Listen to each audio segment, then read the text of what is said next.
My withdrawer isn't trying to plan a date that's going to get us in a fight. Right. My withdrawer isn't trying to plan a date that's going to make me accuse him of not caring about me. He really is trying to also have the same goal I do, that we can have a great connection, that we can laugh, that we can enjoy each other.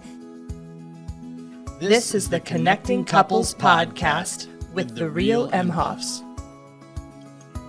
Hi, I'm Chad Emhoff. And I'm Angela Emhoff, and we're diving into our third episode of this series about dating your spouse.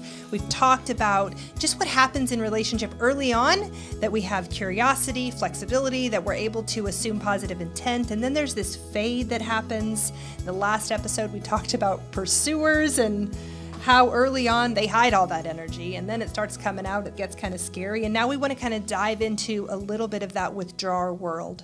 What it looks like early on in dating, how withdrawers sometimes can force themselves to pursue the person they want to be with, even if the person they're pursuing is a pursuer. And then kind of what happens. How does that shift over time? No, and I think it's an interesting thing because withdrawers naturally kind of have this idea that I want to present my best self, much like a pursuer, honestly.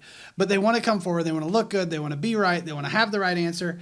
And I've got to tell you, I think that's attractive to people. Yeah. You know, in the workplace or in relationship or wherever that is, they really come forward and say, this is going to be right, I've got to get this right. They're putting a lot of effort into looking and being right on the front end. It was a little counterintuitive in our relationship because what Chad is saying is right. You know, that the message a withdrawer says is, why would I bring weakness forward, right? Why would I show you my flaws? Those are the things you might reject me for. Instead, I'm going to get it right for you. I'm going to give you the right answers. But because both of us have been divorced and kind of came to the table with some brokenness, because of my time in therapy and in recovery, early on, I was like, tell me all your flaws and what part of your divorce was your fault. And it was kind of off-putting for him because that's not how you normally date. Normally, especially in like social media world, you only present your best stuff later on. With the best filter or whatever. I don't even know Low about lighting, that. you know, that kind of stuff. You really only present the best stuff. And over time, there is this progression of starting to get to know some of the flaws or some of the weaknesses. So ours was a little bit different in that I was like, tell me everything that's wrong first. We'll get past that, and then we'll bond. So for ours, it was different. But for the most part, what Chad is saying is spot on, that when you date, withdrawers and pursuers do too. I mean, I said in the last episode, I was holding back that anxiousness because I thought it was too much, and that withdrawer message is often, I don't want her or him to think I'm not enough, so I'm going to bring all my best qualities energy, to best the table. quality. And really for a withdrawer, that looks like stability. It looks like confidence. It looks like kind of this sure, quiet face in some ways. And so, or humor. I mean, a lot of withdrawers withdraw with humor or laughter or kind of move away from tough topics. And so they can disarm some things. I remember when we were dating, you know, I went to Thanksgiving with your family up in Missouri, and you're like, he can handle my family. Oh, it was incredible. And I was like, that is a withdrawer doing a good withdrawer dance with a bunch of pursuers. So I knew how to kind of make it laugh and kind of go along, and I didn't need to argue with my brother family or tends to be confrontational, Yeah. and he didn't engage any of the confronting. He just validated my, you know, I've told you before, my assertive family, my pufferfish family, and they all just loved him. Not only that, in our relationship, I can take myself too seriously. Very. Not shocking. And something that I was missing in my life that I talk about when I share my testimony and just about us dating was that he brought laughter back into my life. That there would be times when I was trying to be too serious, or even with him, we need to talk about some serious things. And he would like She's make very a serious joke. sometimes. And it was exactly the antidote that I needed. I needed to stop pursuing a resolution that was going to be impossible, and he knew it, and so he would just avoid it in a healthy way, and then we would have fun, get back into the present, enjoy each other. And so just like we were talking about in the last episode about my pursuerness being something he was attracted to, if I'm honest, early on, the stuff that he did that I now look at and go, oh, that was a That was avoiding. You were That was a very withdrawer move. Wait a minute. Those were the very things that actually calmed me, calmed that chaos, calmed that anxiousness. I loved his stoicism. I loved his ability to maintain composure in the face of chaos or conflict. Those are the very things that I was like, I don't want to not be with this guy. As a matter of fact, I'd like to be with this guy more. I hope he asks me to marry him. Lucky. Lucky me or you? I don't know. Both. Yeah. Well, I was going to say, and it is cool because the withdrawer kind of can present that side. And it's a good side of them. And they can do it in not only in the dating relationship, but in the marriage relationship. Yeah. But it does kind of get a little bit tricky at times because are you really getting the full picture of who I am and how I'm doing?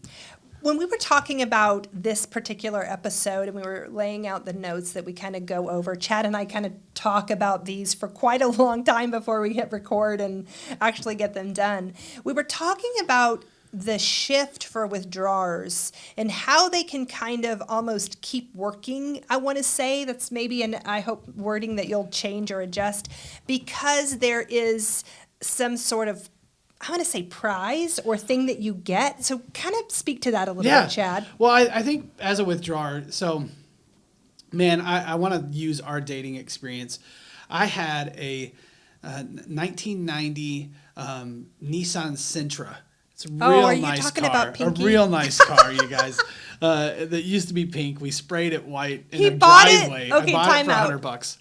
$100 from a farmer. It was in a field, broken down, and him and his father painted it with like white spray paint cans. Well, no, we had a Wagner power sprayer. It was for a house. It's so ridiculous. It was fantastic. But I drove it for like 100,000 miles after Pinky, that. we called it Pinky. Because it used to be pink. Anyway, and I drove it pink for a little while, but we couldn't leave it like that. So we sprayed this car down with white paint. But that's the car I would pick you up in sometimes. I also had another car, but that's the one I would drive most of the time. And so I would come get you, and I'm like, oh my gosh, I'm picking her up in this, Nissan Sentra from 90, and it worked, and everything was fine about it. But we'd go out, and I'm like, I have to somehow like be okay and stable for this girl. I have to show air up. conditioner on the passenger side dripped water on my feet in the passenger side. The condensate. So I would have to hold my feet back in the car. But it was like I'm showing up and I'm like, this girl's gotta accept me if I'm showing up in this 1990 Nissan Sentra. But there was still this tendency to say, I wasn't in it for the money. I didn't fall in love with your money. That's true. But this girl had to accept me for who I was. So it was pretty important to me. And so the more time that we spent dating, the more time that we kind of spent in these places. I mean, I didn't drive that car for very long after we started dating, actually. Oh, maybe I did. Anyway, it doesn't matter. But the more time that I had her kind of accepting of me, it felt like I kind of was gaining the prize. I was getting something. Every time she would go out with me in my cheap car, or she would... maybe it's the first kiss, or it's those moments when she's like, yeah, let's do something out of town together.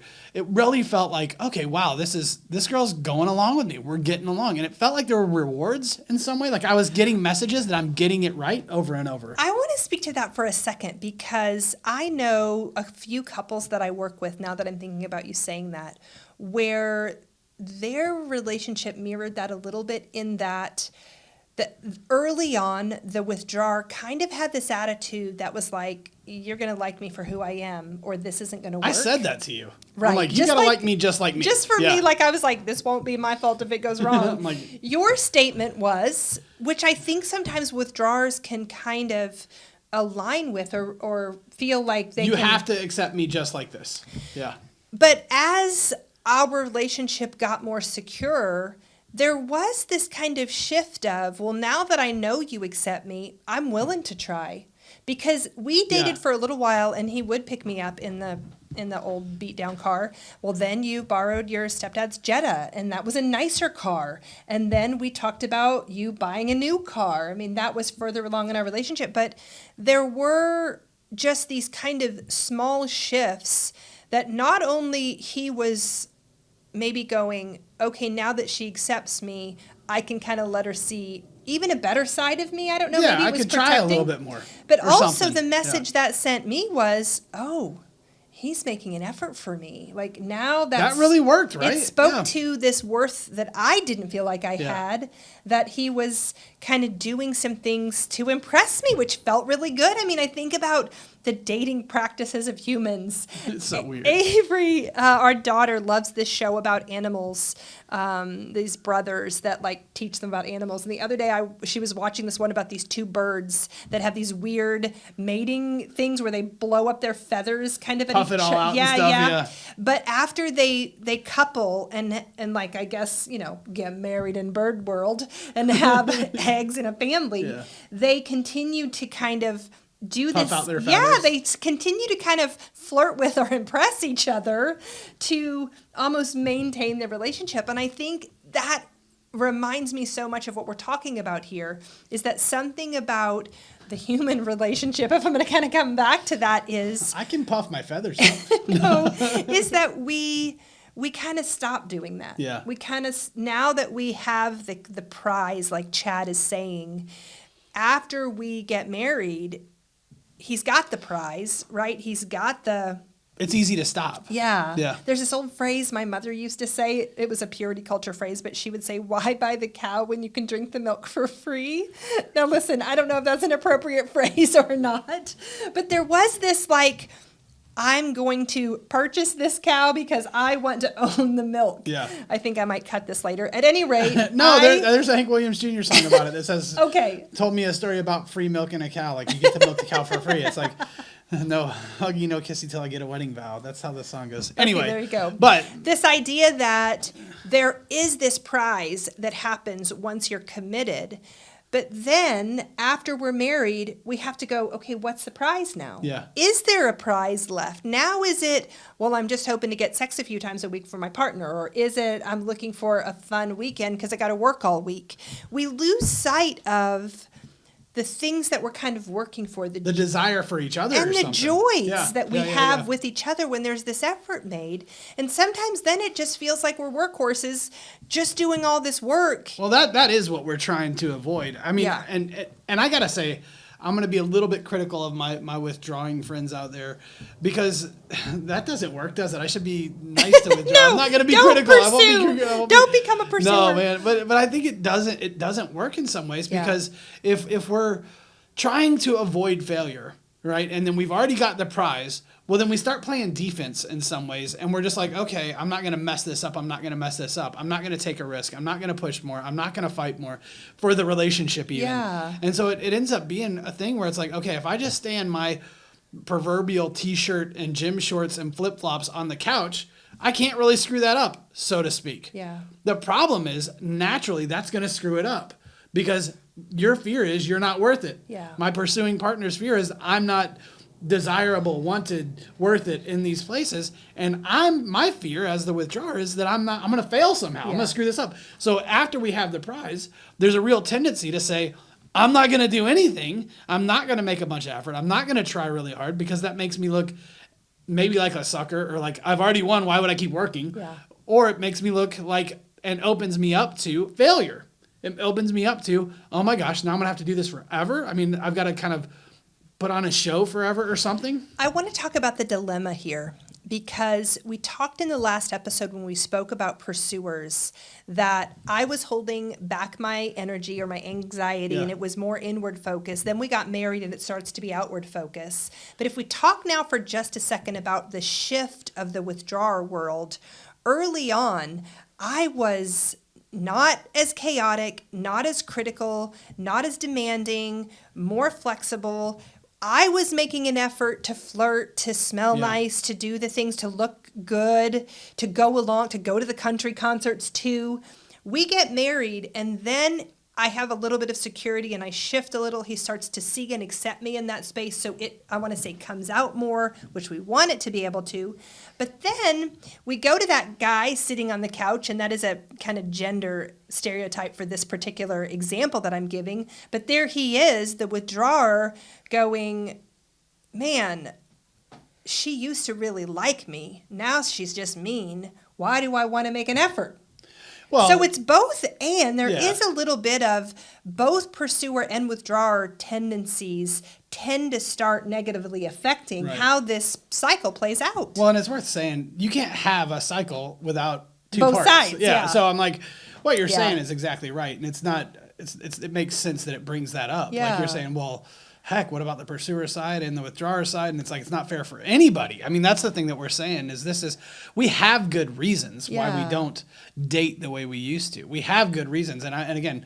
The withdrawer side, he's sitting there on the couch saying, just don't screw this up. If I go plan a date and there's even a little bit of criticism of the date, well, then I can have my failure kind of activated. And then I'm like, well, I'm not planning dates then. I'll just sit on the couch and we'll just ride this thing out till when? I don't think know. it's easy for us for just a minute to Yeah. criticize the guy who's just sitting on the couch. Let's shift it for just a second Yeah. to say the person who has now become almost like a workaholic Yeah. to avoid possibly a negative interaction or a negative date. Because then you go, look how hard I'm working. Yeah. Or I'm buried in my work. Or maybe there's more of like an avoidant or some sort of other tendency in my mind, there. think Not about- just laziness is what I'm saying. No, and I'm not saying it's lazy even. I don't think it is. I think they're doing a lot of work over there trying not to mess this up. Oh, I see what you're saying. Yeah, okay. that is an effort. They have, that withdrawer on the couch has desires and hopes and dreams too. But I wanted in my mind to think the pursuer criticism of that would be, why are you just sitting on the couch? Yeah. But in my mind, then I thought, well, an equal one would be, why are you always buried in your work? Or, Yeah. why are Well, you, it could land, anything You've can heard be that. I've heard tendency. all of those things, Yeah. right? Like there's no doubt that I've heard he's just lazy. He doesn't want to do anything. He doesn't want to get out of the house. Yeah. I've heard all he cares about is work. I've heard all he cares about is ministry. I've heard all he cares about Yeah. is whatever the other thing is. When, and in fact, the only thing that really a withdrawer is trying to do is stay out of the failure. Yeah. And so if asking you, and again, really focused on a date, if asking you on a date is going to possibly open me up to getting it wrong because I don't know even what we like to do, then how am I going to come forward and do that when I could stay at work and I can make some money and you can go out with your friends and I can pay for it? I mean, that actually is like in my head goes, oh, well, she could have a good time. And But wait, you're the one I want to date. But I want to say not only... It's hard to believe that when not you're with a even withdrawer. asking me on a date. I want to consider even saying yes to going on the date when I've got this fantasy played out of exactly how I want it to go. That can't go well, You're right? set up to not get it right, Yeah. right? You're set Yeah. up to misstep somewhere in my perfectly planned out idea of our amazingly bonded evening. And so that is really where we have to start considering as pursuers and as withdrawers what the conversation can and needs to look like so that we have some more success in these places. Yeah. And I got to tell you, it's really hard. It is. It It's really hard. is. It's hard to, and we've got lots of podcasts about pursue, withdraw. We've got but if you find yourself in a better place, and I think that's what we're talking about in Yeah. this series, how do we start to go ahead and start to date? How do we start to, okay, we're going to try to move from the couch and criticism. Yeah. I don't know if that works, but I'm like, to a place where like, hey, I'm going to try to come off of that couch. I'm going to go invite my wife on a date. I'm going to make a plan, and I'm going to know that this plan probably isn't going to be perfect, but she's worth the risk. And I, the pursuer, am going to appreciate that he made the effort and not try to over-criticize him or tell him everything he got wrong or tell him what I would have done had I planned it or tell him all those things. It is going to take intentional effort on both parts for us to align in this space. I think about the fact that we're obviously, this series is about dating in your marriage, but even we're going to talk about this. We're going to do a whole series on the sexual relationship, and I think about how this plays out also with sex. The pursue and withdraw tendencies that happen are very similar as this dating. You can change the content all you want. These patterns that show up are Around the good and the bad. Absolutely. Yeah. They're pretty Yeah. predictable. And so this cues up our connect point for this episode, which is what Chad is just talking about. The conversation we want the pursuer and the withdrawer to have, that we want you to have, really is around giving that withdrawer some space to actually plan something. Chad kind of talked about this 3-to-1 in a month. Or I even said if you are able to just maybe switch 1 month, one do it, 1 month, another one do it. You know what? You got to kind of figure out what your strategy is in your own relationship that works for you. But what we do want you to do is have a conversation where the withdrawer is committed to planning a date and the pursuer accepts the withdrawer's plan. As the withdrawer, we kind of have to commit to say, I'm going to, in spite of my fear, right? And maybe that would be a good place to start, actually, with if you're going to present a plan. In spite of my fear, I want to step out and I want to make a plan for us. Or in spite of my concerns, if you have a problem saying, hey, it's a fear, I want to step out and I want to make a plan for us. And when I'm doing that, withdrawer, the plan I'm going to make has my pursuer in mind. What is something they like to do that I like to do that I think we could do together?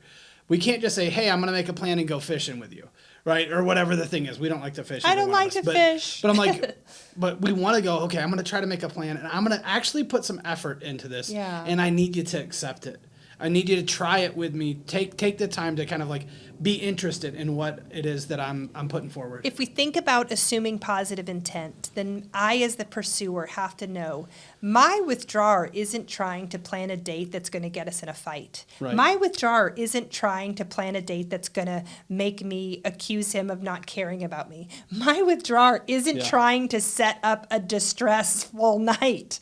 He really is trying to also have the same goal I do, that we can have a great connection, that we can laugh, that we can enjoy each other. Sometimes I think we start to attack each other's character in these most distressing places, and we really miss remembering he's on my team and he's asking me on a date because he wants me. He's pursuing me. And I have to be willing to, for that time, settle down my concerns and try to appreciate the effort that he's making to meet me in that space. So I want to summarize our connect point real fast. Basically, we're saying, pursuer, we're going to try to slow down the energy just a little bit and accept the date, even though it might, and you might need to express, hey, I have a tendency to do this thing. It's okay to express that. And withdrawers, we're asking you to put some thought into this. Actually take the risk, take the time, in spite of the fear, to engage with your partner and make a plan that has them in mind and has the two of you in mind. Make a plan to go on a date together that really you think the two of you could enjoy. So we want you to have that conversation, and remember, the best thing that you can do if you really appreciate this is share it with someone that you think might benefit from it, or give us a like or 5 stars on iTunes or Spotify. We really appreciate you listening, and we'll catch up with you in the next episode. Thanks.